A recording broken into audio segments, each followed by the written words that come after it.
Ana shu qarzga bir narsa olish, qarzga bir narsa olib yeyish, qarzga bir narsa olib kiyish, qarzga to'y qilish, kredit nima bu?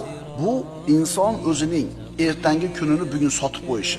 Kredit yoki qarzga olingan mana shu buyumlar hali topmagan pulini sarflab qo'yishi. Ya'ni inson ertangi kunini, ertangi kuchini, ertangi mehnatini bugungi kun uchun sotib qo'yishi. Siz hali ertangi kun yashaysizmi, yo'qmi, uni sotib qo'ydingiz. Amir al-Mu'minin Umar ibn Xattob roziyallohu anhudan o'g'li bir kuni pul so'radi. Xalifani qo'lida puli yo'q. Xazinachidan so'rab turmaylikmi, keyingi oyligingizni hisobidan? Bo'pti, bor so'ra dedi.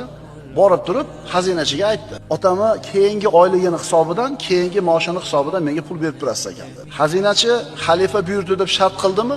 Yo'q. Otangiz keyingi oyligimdan berib tursin debdi-yu, lekin keyingi oyda yashashiga bir kafolat xati yozib bermabdi dedi. Bermaydi. Qaytib kelib turib otasiga, Amir al-Mu'mininga, Umar ibn Xattobga